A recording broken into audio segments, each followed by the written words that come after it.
Welcome, everybody. It is a beautiful Sunday here, and I want to talk to you about probably the biggest scandal that nobody is talking about on the activist feminist left.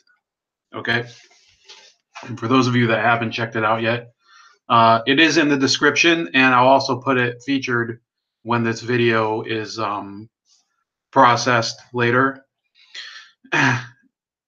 What's going on the feminist left is that you will be seeing, um, people torn between one side of the intersectional divide and the other. Okay, on the one side, you'll see people who are liberal and they believe in tolerance, and then you'll see other people who are all about um, intersectional bullshit.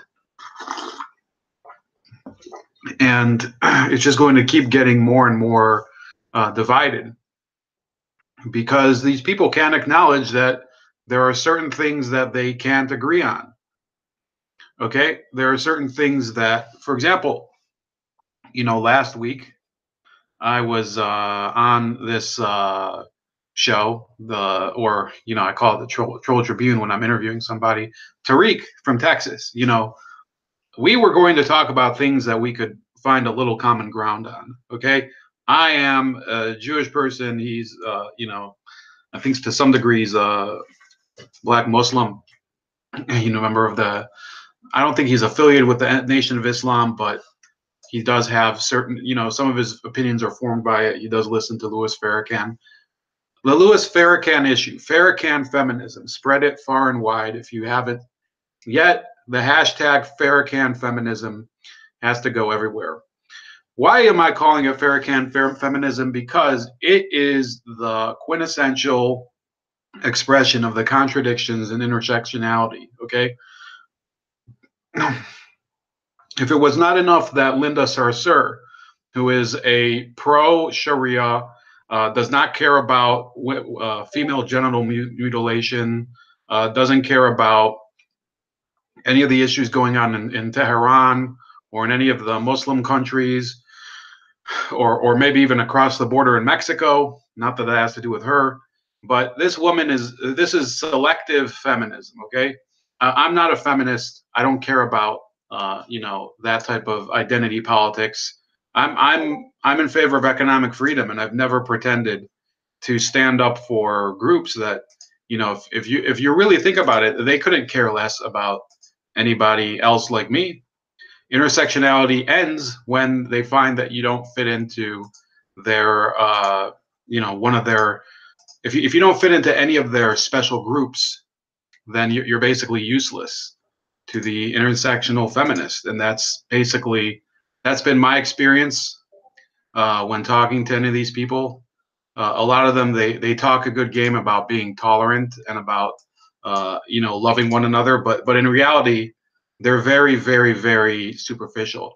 Augusto Pinochet is not very superficial. He's joining us in the chat, and he does have a lot of deep thoughts, much deeper. And by the way, I want to talk about a movie that you might you probably wouldn't like, but it is a good movie, and I urge you to watch it concerning Pinochet. But I'm glad that you can join me today, however many of you that there are, and anybody that's out there that watches this later. I want you to watch this, as long as you can, but more importantly, watch the second link in the description, the one that says my video from earlier exposing Farrakhan's sexist comments, Asian stereotypes, transphobic opinions. Is this progressive? And the reason that I'm telling you to watch that video is that if you look at Minister Farrakhan's history, this man is basically the opposite of everything feminist. I've been talking to Tariq. I've been talking to Anthony. I went on Anthony Logan's show yesterday, called in, told him about the whole issue. And people have to realize that this this is basically, at the same time, it's a gold mine for people who are against intersectionalism. And I know when I say gold mine, I might be, so some people might say, oh, that's a bit anti-Semitic. Why are you trying to talk about gold? Well, I can talk. Okay, so, but it is a gold mine for those of us that are opposed to intersectional feminism, those of us that believe in individual rights, freedom of speech, guilty until proven innocent, or sorry, presumption of innocence, innocence until proven guilty. I really botched that one. Those of us that believe in all those all those principles, due process before and equal protection before the law. This is the classic moment where you have to run up the score. You have to run up the score. Intersectional feminism is automatically deflated by something like Farrakhan. Farrakhan feminism is what I'm calling it. Some people would like to call it probably Farrakhan gate or something. And you have to push the issue here. You have to push the issue because they're not going to, the news media is not going to pick up on this story to the degree that is needed in order to really bring about any change. Pinochet said, just spit out my coffee, gold mine. Well, you know, have another one on me, buddy. So, yeah, I'm sorry about that. But no, it really is a gold mine. And at the same time, it's a gold mine for those of us that believe in liberal values of a society where everybody has freedom of expression. You know, even Pinochet has you know, as much as you might not like him, he has the freedom of expression. He said some pretty weird shit on my channel, but I believe that anybody, if one of these radical feminists were to come onto my channel and spout their fruitcake retarded pseudoscience, I probably would have to stand by it and let them talk as much as they wanted, because that's what I believe in. I believe in the freedom of speech to the greatest extent that you can. You know, I don't believe in threats and things like that. I don't believe in intimidation and blackmail ideas like that. Those I think constitute a crime. Those are not protected by freedom of speech. But when you have people like them that just that last week, they said that the word globalist, when people were were laughing at Gary Cohn resigning and leaving the White House of his own accord, they said, well, when they call him a globalist, that's actually a veiled term for Jew, and that's anti-Semitic. Did any of you hear that? Did any of you hear that bizarre story about how the word globalist means what does it mean? It means globalist means you know, Jew. You know, I don't have any side locks or whatever. No, that's when you use something like that. When you use a narrative like that, and at the same time you're dancing hoops, or you're jumping through hoops to try to reconcile the fact that one of the heads of the Women's March openly calls Farrakhan one of the greatest. I think that's what she called it. Let me see. Mika Mallory, Farrakhan, greatest. CBS News, I'm gonna have to mute this because, okay.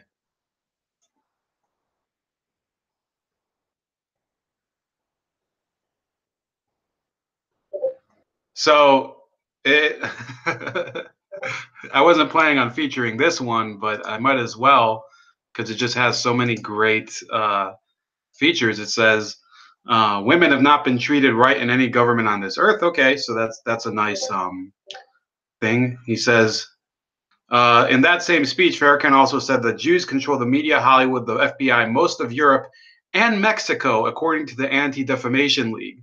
Okay, and I hate the Anti-Defamation League, but you know, maybe I'll go back and watch the video because you know, I don't like them as an organization. But in a Wednesday post for News One, Mallory defended her association with Farrakhan. She said, "I didn't expect my presence at Savior's Day to lead anyone to question my beliefs, especially considering I've been going to this event regularly for over 30 years.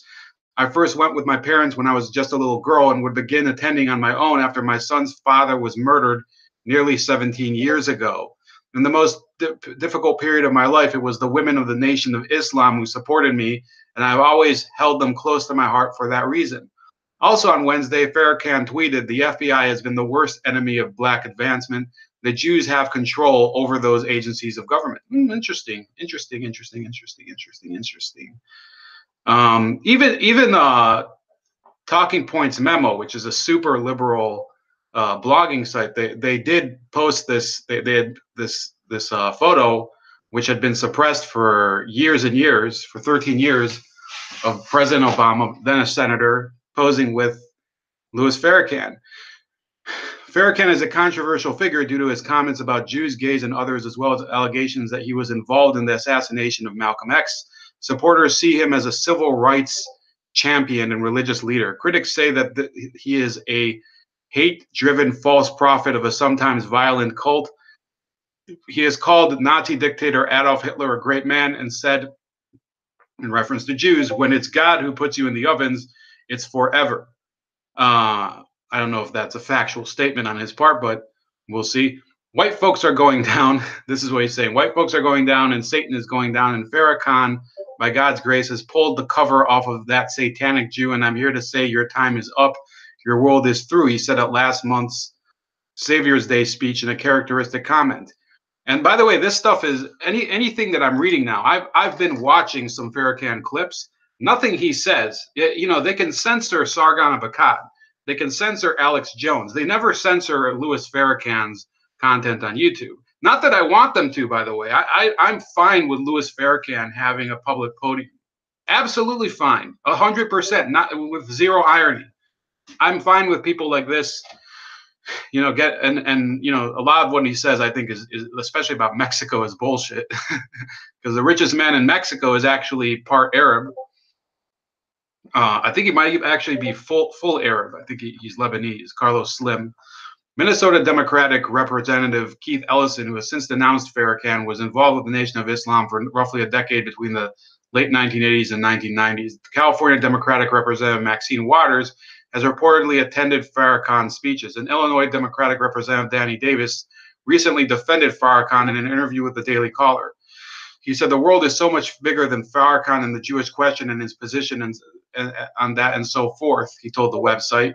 Davis has also called Farrakhan an outstanding human being. Now, look, I've watched Farrakhan's videos.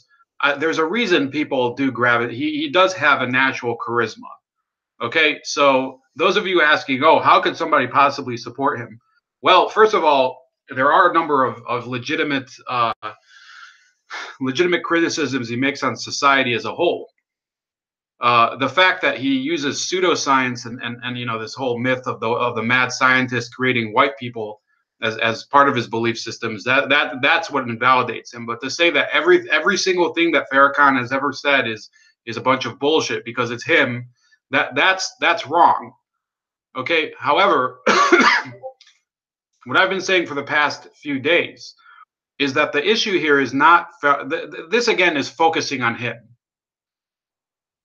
Okay, the focus should not be on him, because we're not going to see a change in the demeanor of Louis Farrakhan. He's 84 years old, and people were asking me this weekend when I was talking to people who don't care, they don't give a shit, and they don't give a shit because they don't feel affected by any of this. They're more affected by the fucking NFL draft. Like anybody, what does it? How will the NFL draft affect, you know, the society that you live in? Will Farrakhan affect the society you live in? I think a little more than the NFL draft, to be honest with you. The NFL draft, I think, is one of the most overblown events that there is. Pinochet says 5 minutes in, goldmine, retard, and fruitcake, things are looking up. Yeah, absolutely. Absolutely, man. I'm making all messages visible so that they don't censor you. I don't see why anybody would care about the word retard when you have Louis Farrakhan and they didn't censor anything that he said. Mallory has repeatedly refrained from criticizing Farrakhan or his views while still insisting she is not a bigot. I've heard the pain and concerns of my LBGT. So she has to go through the whole fucking fruit salad of sexual minorities. And my Jewish friends and black women, including those who do those who don't check off either of those boxes. So she has to say, not only am I acknowledging all the people that are Jews, gays, and black, but the intersection of them, the Venn, the middle of the Venn diagram, like, just fucking talk, okay? Just stop trying to be inclusive when this should be about clarifying things. She's just muddying the waters here. I I affirm the validity of those feelings, and as I continue to grow and learn as both an activist and as a woman, I will continue to grapple with the complicated nature of working across ideological lines and the question of how to do so without causing harm to vulnerable people. She wrote at News One. She signs the article, Tamika D. Mallory, freedom fighter. I have to find this. Tamika Mallory, freedom fighter. News One. So yeah, it has geez, I'm not gonna get it more. So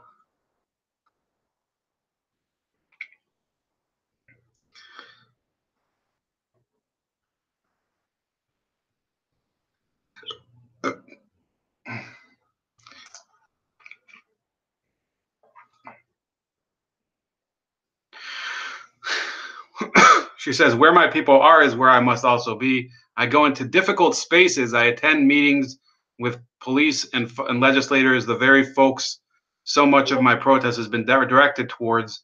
I've partnered and sat with countless groups, activists, religious leaders, and institutions over the past 20 years. I've worked in prisons as well as with present and former gang members. Then she, scrolled down. She uses a lot of tropes about, I'm guided by the loving principles of Dr. Martin Luther King Jr., who have fallen short of them at times.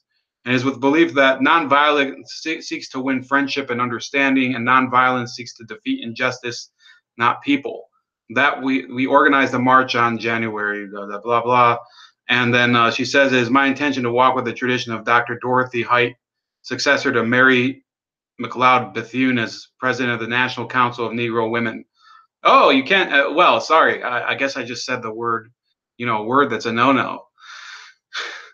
In 1995, she faced criticism for participating in the Million Man March, which was organized by the Nation of Islam. Financial support was withheld from her organization, and there were attempts to bully and intimidate her. Nevertheless, she stood strong and proudly addressed the massive crowd of Black people who gathered on the National Mall. Her first words, I am here because you are here. I also take my cues from my mentor, Hazel N. Dukes, president of the New York State Conference of the NAACP, who has brought together Muslims, Blacks, and Jewish people and clergy from all denominations. Her office and her home are open to gang members, teen mothers, and formerly incarcerated people as well. Coalition work is not easy, and these women have operated from a place of authentic love of all people. My work requires an operational unity. Let me just show you this page so you don't think I'm like, making this up out of nowhere. So this is her. This is from News One, the same TV station that used to have that idiot Roland Martin before they fired him because his contract was too large. My work requires an operational unity that is sometimes extremely painful and uncomfortable even for me, but I push forward even when I am personally conflicted because our people are more important. So this is the problem with coalitions. Okay, that's why I don't do coalitions. I do forums. Okay, a forum means that why do I call it a forum when I have a live chat? Hey, you guys can see my recycling back there. When I do a live chat and I have somebody on that disagrees with me, like Carlos or Alex or number 80 or that guy Tariq from Texas last week.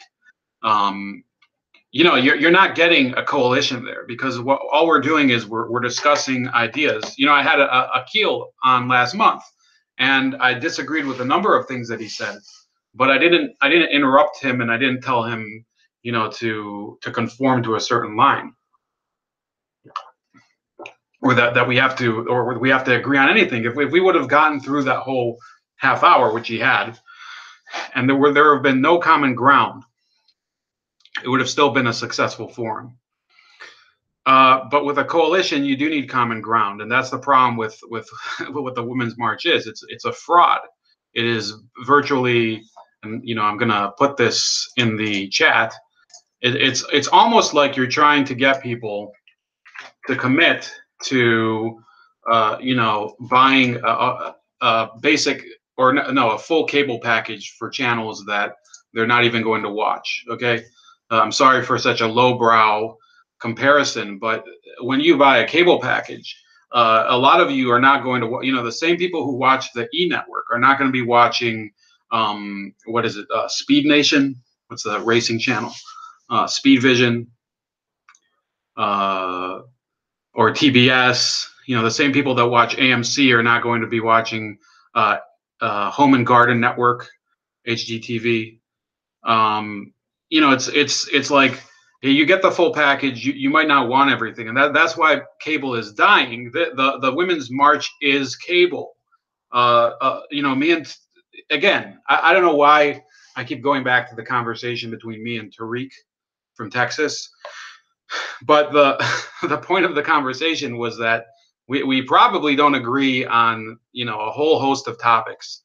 Probably in foreign policy, there's plenty of topics where we don't agree, and on race relations possibly as well.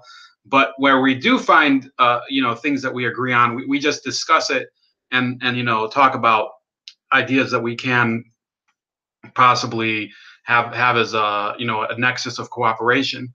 Everything else that we don't agree on, that's why there's no coalition there. It's all about being able to have a good forum for people to express their ideas without feeling like they have to police themselves. I had that guy Tom on last month, who I'm trying to get into contact with him again, and this guy is pretty much a white nationalist. I think he is. I could be wrong. I think he's mentioned it. But well, the fact that he's able to talk on a channel with people who are not white or who disagree with white nationalism, I think that's a good way for us to prove that there is still a country here where people can throw they can throw ideas over the fence, and maybe eventually some of those fences will be removed. We'll just get gates. People will go into each other's yards and have barbecues together.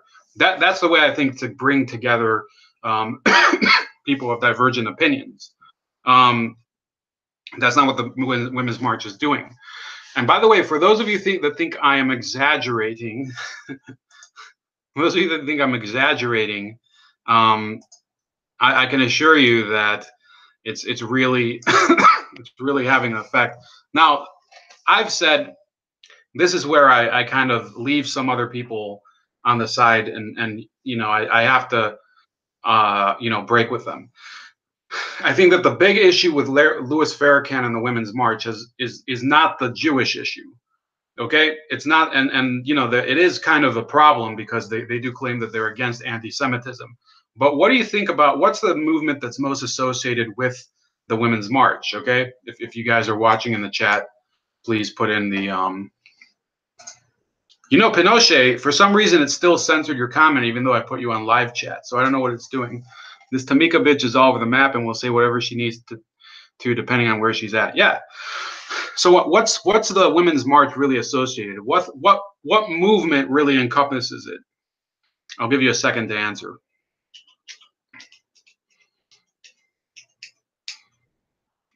I'm just waiting for the delay to kick in. It's funny how it takes it takes several seconds for you to see the comment come out if you do see it.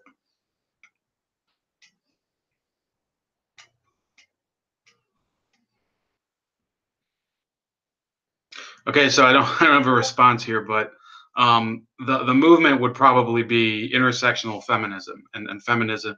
Okay, so Pinochet says Islam and money. So look, diversity of opinions. I disagree. I think there is the issue of that. By the way, they do promote a lot of the Islam stuff with the what is the American flag burqa? What the fuck is that about? That doesn't make any sense. Or hijab. Sorry. Although it does go a little lower on the body, so I guess you could call it a burqa, Pinochet. But in any case, it says I I have to say that for me, the issue is not that Louis Farrakhan is he's anti-Jewish, although that is an issue for many people. I think that's very, very well known already. So that's already passe. The real issue with Louis Farrakhan is that he's very, very misogynistic and anti-feminism, and this is a feminist movement. So for Tamika Mallory, okay, and this is why I want you to go back after you watch this. After you watch this, go look at the second link in the description, and you'll see. I made a video last night documenting several of the most sexist things that Farrakhan said. Several of the most sexist things. If I really had time and I could watch the 3-hour videos of him, I could probably find endless other little nuggets of him talking about women and needing to cook and whatever, and also Asians, by the way. So last week, current Nation of Islam leader. This is about this is what's happening. A lot of the Jewish members of the Women's March are probably going to be peeling off and leaving the movement slowly. So it says last week, current Nation of Islam leader Louis Farrakhan, a well-known anti-Semite, gave a speech where he said the powerful Jews are my enemy and that he had pulled the cover off of that satanic Jew, and I'm here to say your time is up. Your world is through. Other previous Farrakhan highlights include saying the Jews were behind 9/11 and calling Adolf Hitler a great man. That alone is a story, but it doesn't end there. Soon after the speech, news broke that Women's March leader Tamika Mallory was in attendance. She even received a shout out from Farrakhan during his address and posted about the event on social media. Meanwhile, Women's March leader Linda Sarsour has collaborated with the Nation of Islam in the past. Let me look that up, by the way, because I never really explored that issue. So this is from Al Jazeera.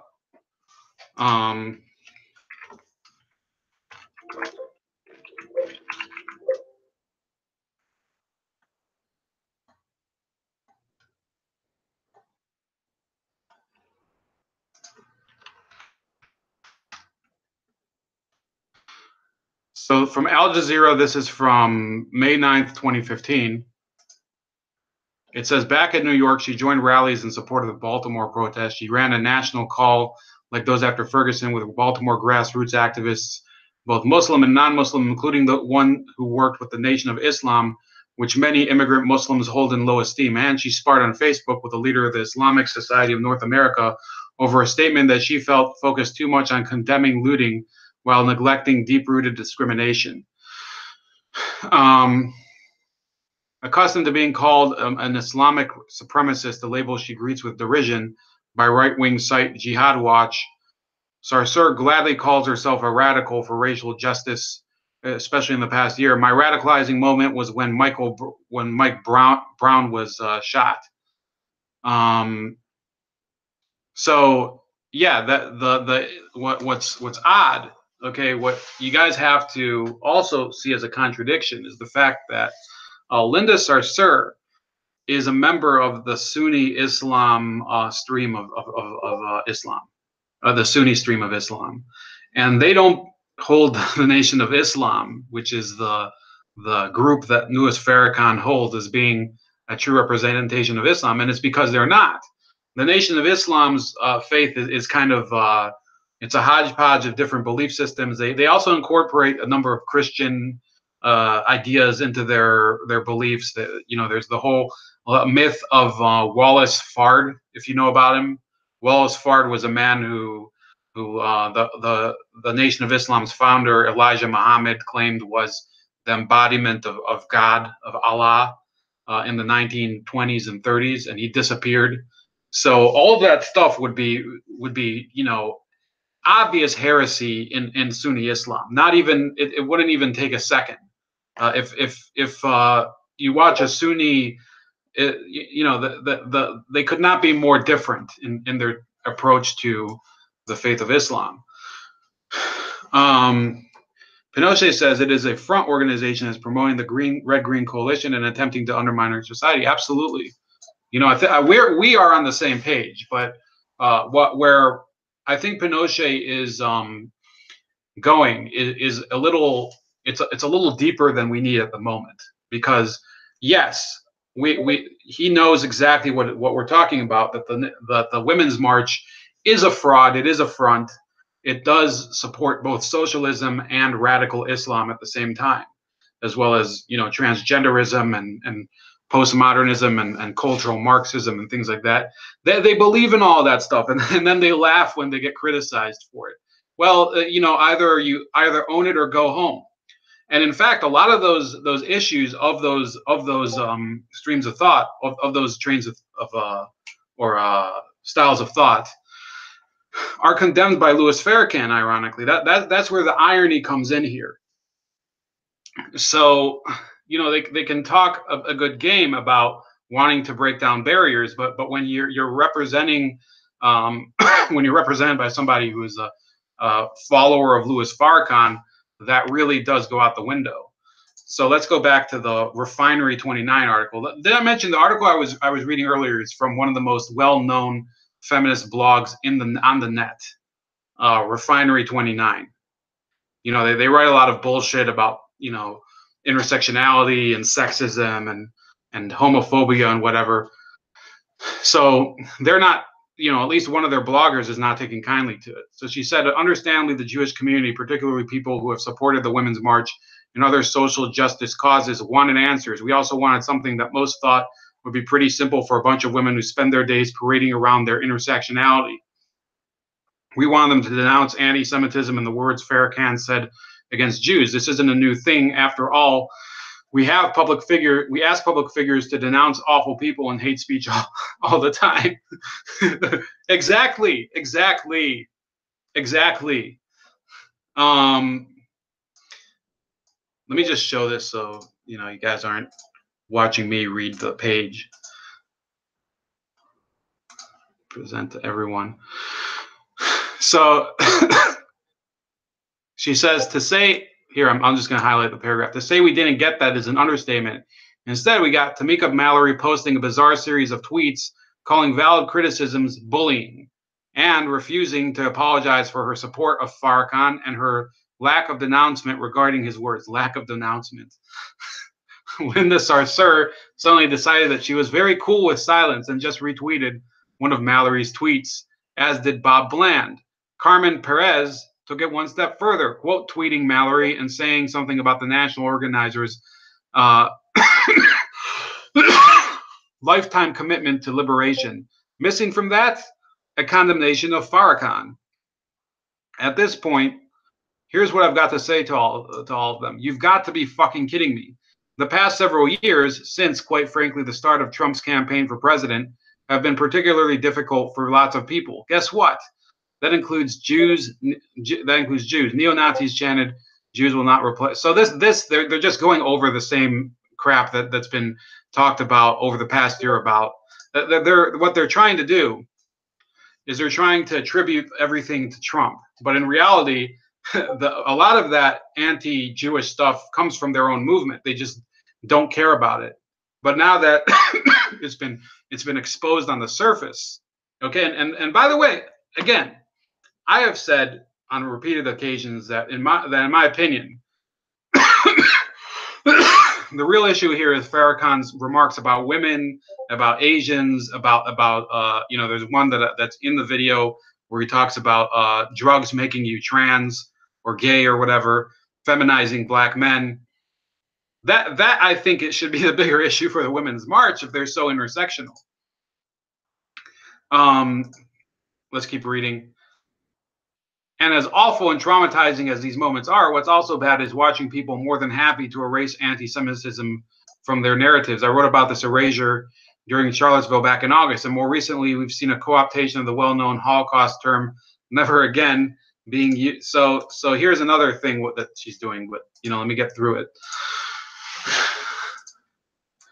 Never again being used to memorialize the Parkland shooting victims. I've been very vocal about my support and love for what Marjorie Stone and Douglas teenagers are doing, and I don't blame them at all for the oversight. If this phrase was going to be used for anything, I'm glad it's going to be used as meaningful as ending to something as meaningful. It's going to something as meaningful as ending gun violence in this country. Still, it's very uncomfortable to watch a term you've used to talk about your family and people's own heritage and history be taken away overnight. So she's getting intersectional about the shooting over in Florida. This also doesn't even begin to describe the erasure of Jews of color from practically every American narrative. As Diane Alston noted, there are black Jews who are more directly impacted by Farrakhan's words, not to mention black members of the LGBTQ community and other groups who've been targeted by the Nation of Islam leader in the past. What do the Women's March leaders say to them? So what she's doing here is she is holding them to account for all of the whole thing about never again was used after the Holocaust as a statement that Jews will never again allow themselves to be the victim of a Holocaust. What is ironic is that she doesn't see the issue of these students calling for people to hand in their guns. That's the real irony there. These students now they're wearing armbands, by the way. Okay, have you seen that? The armbands. Let me see here.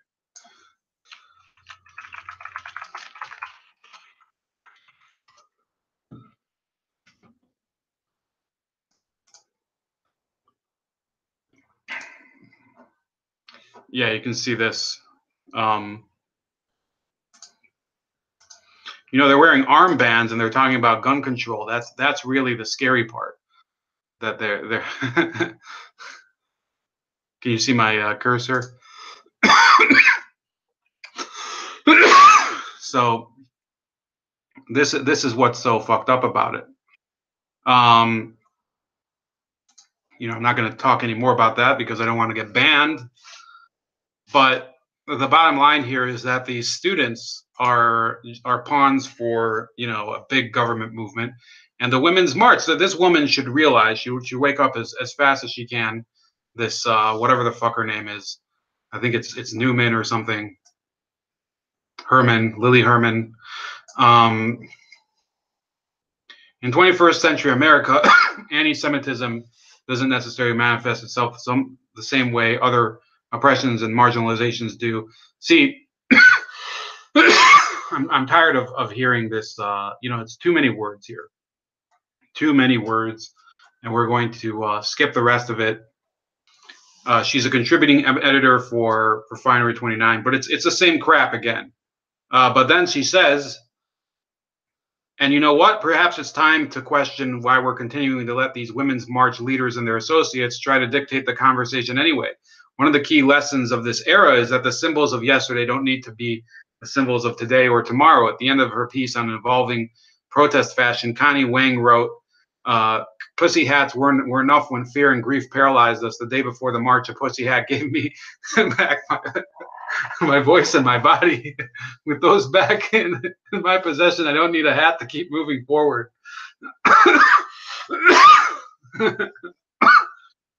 She's taking away my lungs. The same goes for movements. On November 9th, 2016, we needed these women leading the Women's March and organizing the community that was beginning to form. We needed them to articulate what we were fighting for, even if we didn't necessarily agree with every one of those guiding principles. We needed to know we weren't alone. We needed our rage and sadness and fear to be seen and heard and legitimized. We needed to educate ourselves and mobilize and do better. Well, it's March 2018. People are finally educating themselves. They know they're not alone. They, especially women, are mobilized. They're working on doing better. And yeah, people aren't perfect and leaders aren't perfect. I'll give Carmen Perez that. But now, in part because of the work the Women's March leaders and lots of people who also happen to not be anti-Semitic did, we each have our own guiding principles now. We don't need a group to tell us how to feel or gaslight us so that we fall in line when there's obvious injustice and blatant hypocrisy. The march was never about these four women to begin with. We don't need the national organizers of the Women's March. What we need is for women and everyone for that matter to march toward a better tomorrow with us. And regardless of what the Women's March leaders say and don't say about us, I hope folks who are marginalized in the country know this. I and so many other Jews will always march with you too. Well, again, I'm going to state that I'm not marching with anybody. I'm marching with myself. So we lost somebody, but whatever. So after this, There's also another one on Archive where some of the groups are starting to distance themselves the from the Women's March. Okay.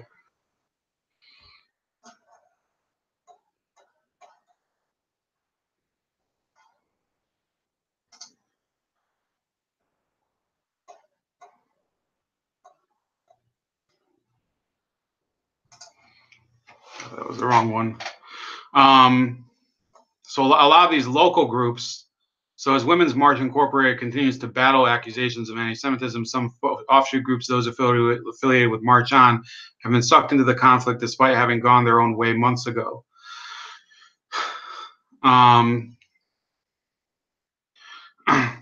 So here's one person. We've lost people who are extremely concerned about anti-Semitism and some of the rhetoric from Women's March Incorporated. We're pro-equality, we're a positive group, but people don't realize we're not affiliated with them, says Catherine Simianko, who organized the Women's March on New York City, is the director of a nonprofit called the Women's March Alliance, a March On affiliate.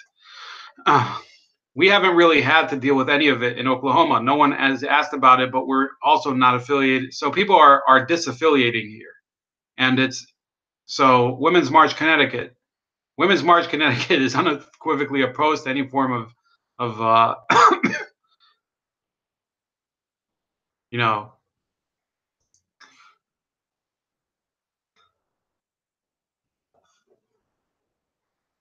So then Bob Bland, I don't know who this Bob Bland dude is.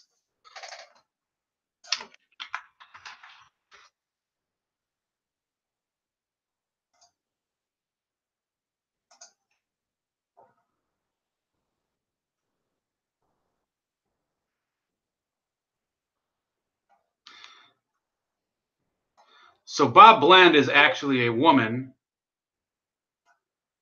and she's one of the people. So the national team of the Women's March is Tamika Mallory, co-president, Bob Bland. Here's the rundown here. So they're basically going the way of Black Lives Matter. They have these national spokespeople who are basically just they're the front group for bullshit, for all the crap that's going on here. So you have Tamika Mallory, Bob Bland, Carmen Perez. Okay, how many accents was in that one? I think too many. Linda Sarsour, assistant treasurer. Janae Ingram, no dirt on her yet. Breanne Butler. And then you have some of these other people. Cassidy Fendley, Alyssa Klein. So the question is, I mean, Jackson Highland Lipsky. Some of these people are going to have to decide whether they have enough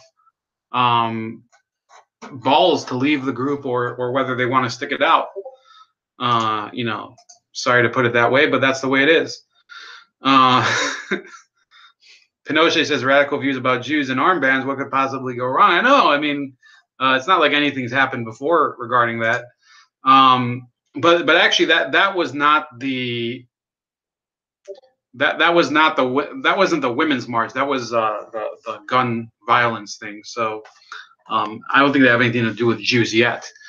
In an unrelated story, Elizabeth Warren has refused a DNA test to prove her Native American heritage. I almost said Latin American. So, you know, perdónenme, mis amigos Latinoamericanos, but I meant Native American. So please don't construe that as saying that I'm associating Elizabeth Warren with you. So here she was on Meet the Press, and then Senator Elizabeth Warren batted down calls for her to take a DNA test to prove her Native American heritage in an interview that aired on Sunday.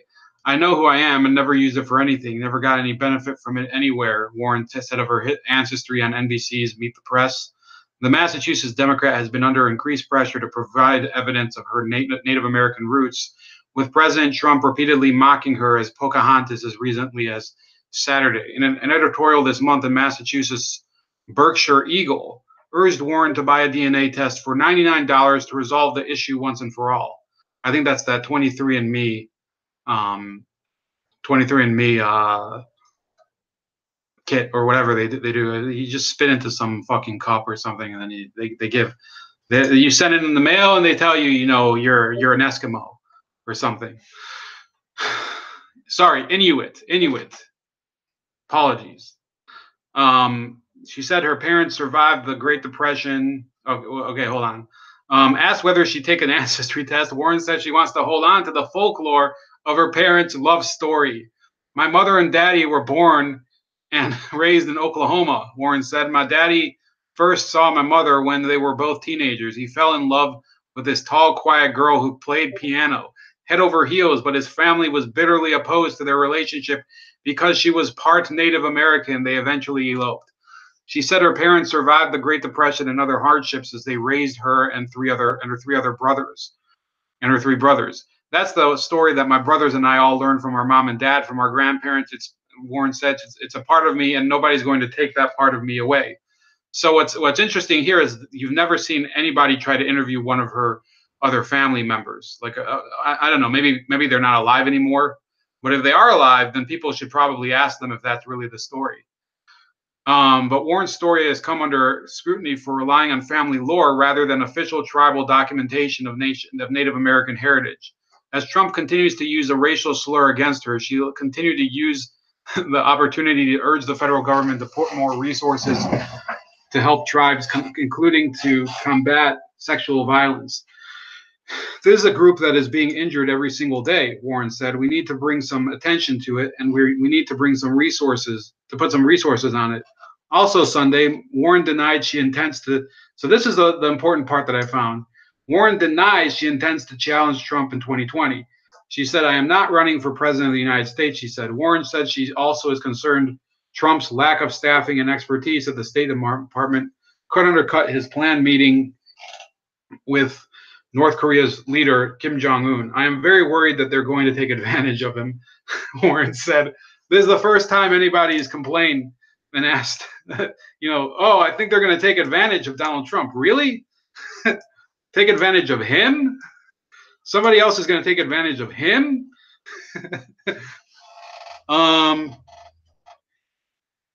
Eki Watch, what poison attack was in the UK? There was thanks for joining, by the way. Thank you. I didn't, was that on the page or something?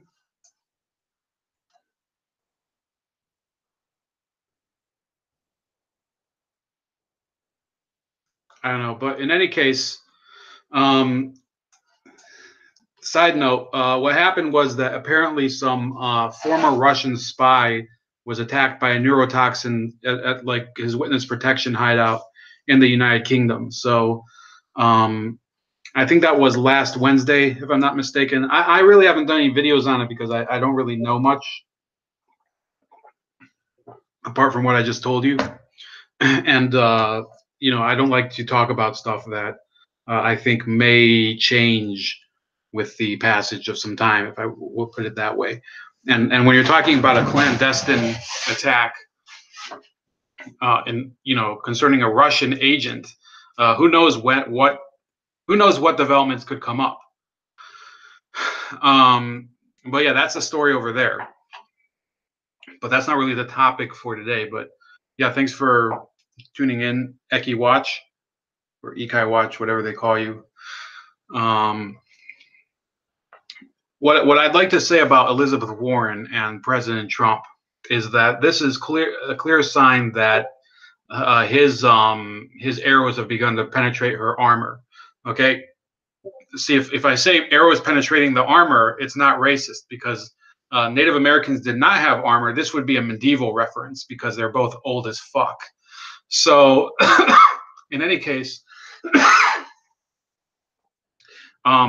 the fact that they even asked it on Meet the Press, that's an accomplishment on Trump's part. The fact that she had to address the issue of her heritage at all, that's an issue for her.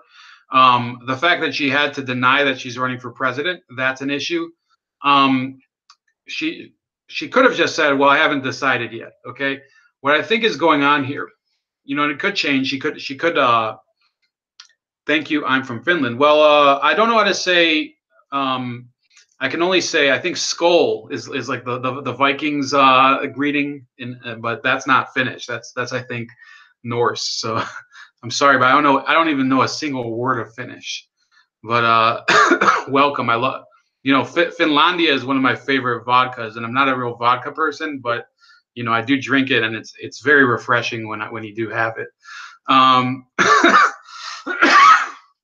but yeah, absolutely tune in. I know that in Finland there's a lot of issues. I listen to um, who is that guy? Well, more people from Sweden and Norway talk about issues over in their countries than I see from Finland. So if you have a topic, I do feature topics from viewers if they want to talk about them from their home country. And I'm the problem is that I don't speak or read a single word of Finnish, whereas if it was in Portuguese or Spanish or even Arabic, I could probably figure out what's going on. If you want to win, hire a Finn. Big fan of Rally. Well, I don't know what that's about, but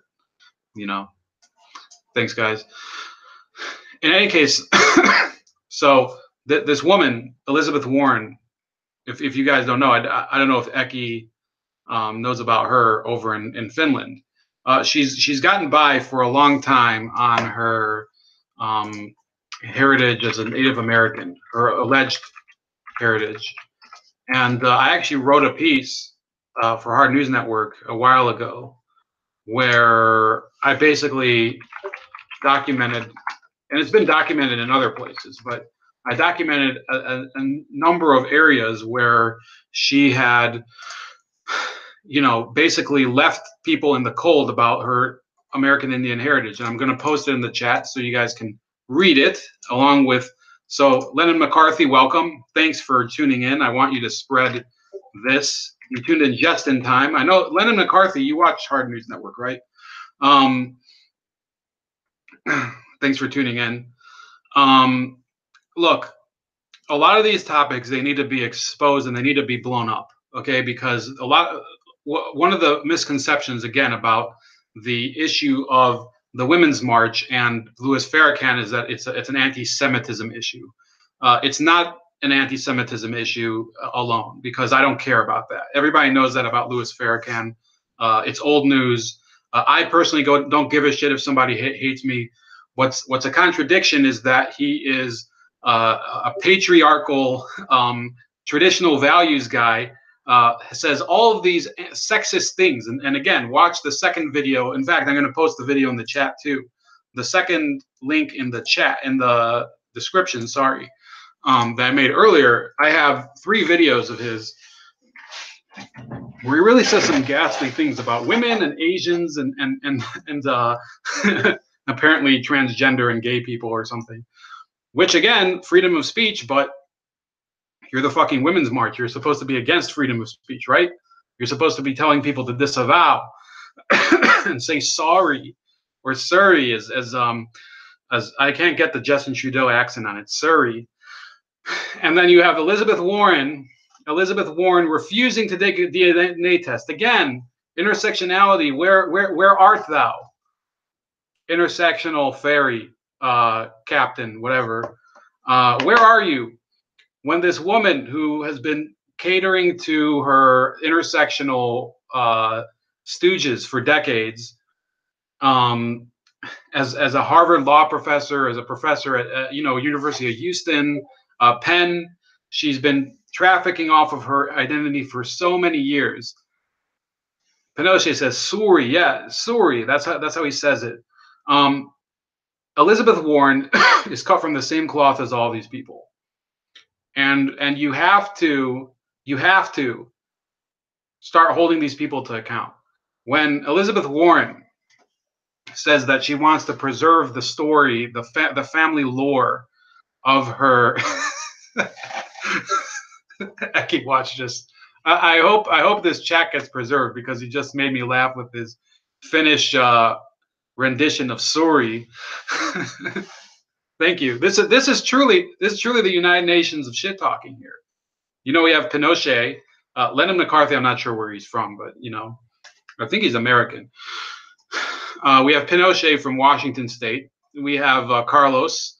We have people from all over the country, and all over the world. In fact, from New Zealand and Australia that tune in, and they tell us their views about various topics. This is truly diversity of shit talking. I feel like I'm a sophomore in college again. But in any case, you have people who they're all about. Lennon McCarthy says from California. Well, that's a very nice name for California, by the way, Lennon McCarthy. That's very apt and apropos. In any case, what I'm trying to say here is that identity politics has met its Waterloo. Okay, you have a sitting U.S. senator, one of the most liberal members, who is refusing to take a DNA test to prove a mythical Native American ancestry that she used to get a position at Harvard. By the way, if you read my article, read the article. It's in the chat from Hard News Network. It's in the chat, and I'll also probably put it in the what do you call it? The description later concerning Elizabeth Warren. She had herself listed in the in a directory of law professors as a minority member for about 10 years. And then suddenly when she got her tenured position at Harvard, she was delisted because she found the position that she wanted. Pinochet, I thought you said you were from Spokane, but whatever. In any case, the issue here is that yeah, it's the dishonesty of it. It's all about, look, I know it's a little too much to expect politicians to be honest about, you know, banging hookers and banging interns and you know, parking tickets and things like that. But when their entire history is a complete lie, you have to hold them to account. In terms of the Women's March, and this is where I close, I want you to spread this hashtag. Okay, Lennon McCarthy, I know that you have a fair audience, and you know, I don't know if you produce videos, but I'd like you to consider doing a video on this. If you want me to guest, I'd be happy to, but if not, go ahead. Farrakhan feminism, that's the new thing. Farrakhan feminism means that you can criticize everybody else for being a bigot, homophobic, transphobic, anti-Semitic, anti-black, racist, xenophobic. Did I leave anything out? But still support a patriarchal piece of shit like Louis Farrakhan. So, you know, I want you guys to really, if you can, I know not all of you guys are active on social media, but use this hashtag Farrakhan feminism, or use these videos would be even better. But in any case, the rapper 10,000